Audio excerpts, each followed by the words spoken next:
Siang Bu. Siang. Apa kabarnya hari ini? Sehat. Baik, alhamdulillah ya Bu.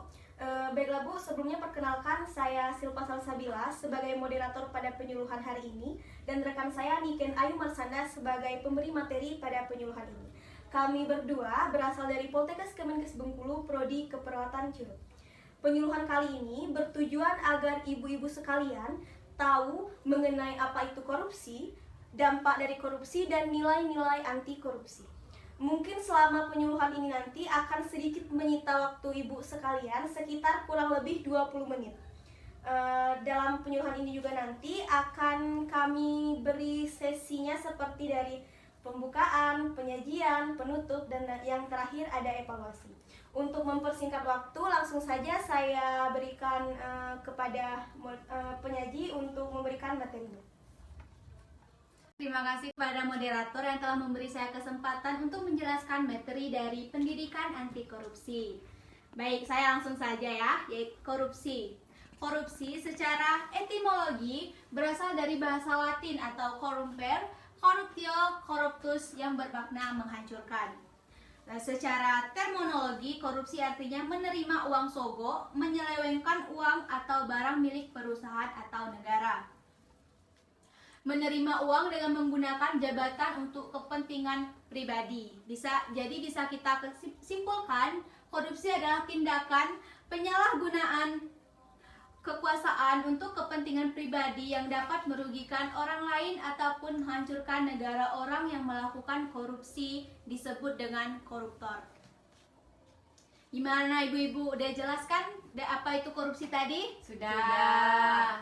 Baik, kita lanjut ya ibu. Nih, yaitu dampak dari korupsi. Yang pertama itu perekonomian mikro. Yang pertama, menurunnya kualitas taraf hidup rakyat. Yang kedua, sulitnya masyarakat memperoleh pendapatan ekonomi. Yang ketiga, meningginya pola pengeluaran masyarakat. Yang keempat, tingkat kesehatan masyarakat semakin buruk. Dan yang kelima, menurunnya kinerja sektor produksi, distribusi, dan industri. Selanjutnya itu dampak korupsi pada tatanan perekonomian makro. Yang pertama itu merosotnya pertumbuhan ekonomi nasional. Yang kedua, semakin tinggi tingkat inflasi. Yang ketiga, semakin rendahnya kinerja investasi nasional. Yang keempat, nilai tukar mata uang rupiah merosot.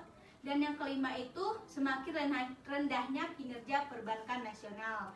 Itu tadi yang saya jelaskan, itu dampak-dampak dari korupsi. Yaitu yang selanjutnya saya akan menjelaskan tentang yaitu nilai-nilai anti korupsi yang seperti kita lihat sendiri di sini ada 9 poin, yaitu yang pertama kejujuran, yang kedua kepedulian, yang ketiga kemandirian, yang keempat kedisiplinan, 5 tanggung jawab, 6 kerja keras, 7 kesederhanaan, 8 keberanian, dan yang terakhir keadilan. Baiklah, jujur, nilai jujur. Bisa contohnya yaitu selalu berbicara dan berbuat sesuai dengan fakta, tidak melakukan perbuatan curang. Yang kedua, poin disiplin. Berkomitmen untuk selalu berperilaku konsisten dan berpegang teguh pada aturan yang ada dalam sesuai kegiatan. Terus yang ketiga, tanggung jawab, yaitu contohnya selalu menyelesaikan pekerjaan atau tugas-tugas secara tuntas dengan hasil yang terbaik. Poin keempat yaitu kerja keras. Contohnya, selalu berupaya untuk menuntaskan suatu pekerjaan dengan hasil yang terbaik dan menghindari perilaku instan atau jalan pintas yang mengarah pada kecurangan.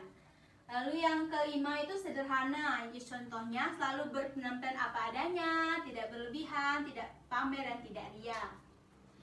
Kita lanjut ya ibu-ibu.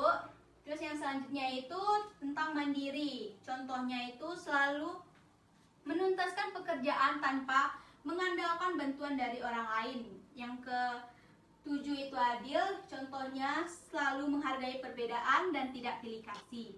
Yang ke-8 berani, contohnya itu berani menolak ajakan untuk berbuat curang. Setelah penjelasan yang dapat saya berikan, saya kembalikan ke moderator.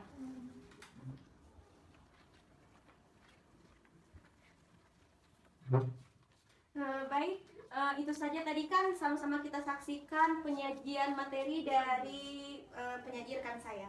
Baiklah Bu, mungkin selama penyajian tadi ibu-ibu masih sedikit belum paham apa itu tentang dampak korupsi, nilai-nilainya, dan pengertiannya. Boleh Bu, kami kasih kesempatan untuk ibu-ibu bertanya? Saya ingin bertanya, hal apa saja yang dapat mencegah terjadinya korupsi atau anti korupsi? Terima kasih. Baik, terima kasih ya Ibu. Ada lagi Bu mungkin yang ingin bertanya? Saya, Ya, baik, silakan Bu. apa yang terjadi jika korupsi tidak dapat diatasi? Ya, baik, terima kasih Bu. Mungkin pertanyaan dari Ibu akan dijawab langsung oleh penyaji. Kepada penyaji, disilakan. Terima kasih ya pada Ibu yang sudah bertanya. Baik, saya akan menjawab pertanyaan dari Ibu Nelva. Yaitu pertanyaan tadi, hal apa saja yang dapat mencegah terjadinya korupsi atau anti korupsi ya? Iya. Baik, jawabannya itu kita bisa mulai dari memperkuat Dewan Perwakilan Rakyat, yang kedua memperkuat Mahkamah Agung dan jajaran peradilan di bawahnya, yang ketiga membangun kode etik di sektor publik, yang keempat membangun kode etik di sektor partai politik, organisasi profesi dan asosiasi bisnis, dan masih banyak lagi yang bisa kita cegah dengan untuk tidak terjadinya korupsi ini. Selanjutnya tadi pertanyaan Ibu Pebi ya, itu yang tentang apa yang terjadi jika korupsi tidak dapat diatasi. Jadi jika korupsi dapat diatasi, tindakan yang sangat merugikan negara. Baiklah Bu, sekarang tibanya kita di penghujung acara. Nah, di sini saya akan menanyakan ulang atau menyimpulkan kepada ibu-ibu sekalian. Nah, di sini saya akan menanyakan kepada ibu-ibu, apa sih nilai-nilai dari anti korupsi itu? Mungkin ibu-ibu di sini ada yang sudah tahu? Sudah. Baik, silakan Ibu. Yang pertama yaitu kejujuran, yang kedua kepedulian, yang ketiga adalah kemandirian, terus yang keempat tanggung jawab, yang kelima keadilan. Cuma itu saja yang saya tahu, Dek. Iya. Baik, terima kasih Bu. Nah, jawabannya sudah bagus ya Bu, tapi ada poin-poin yang belum Ibu jawab ya. Nah, mungkin ada lagi ibu-ibu yang mau menambahkan? Saya Baik, silakan Bu. yang saya ketahui dari penyuluhan tadi yaitu ada kerja keras dan keberanian. Baik, terima kasih Ibu. Nah, masih kurang nih, kira-kira siapa lagi yang mau menambahkan? Baiklah, di sini saya akan menambahkan, bukan menambahkan sih, saya akan menjawab yang saya Iya. ketahui, yaitu ada jujur, terus ada kepedulian, kemandirian, tanggung jawab, keadilan, kerja keras, dan keberanian. Iya, terima kasih Bu. Jawabannya sudah lengkap. Beri tepuk tangan untuk kita semua. Nah, sekarang kita sudah berada di akhir acara. Sekarang ya dipersilakan kepada penyaji materi untuk memberikan medianya berupa leaflet kepada ibu-ibu sekalian.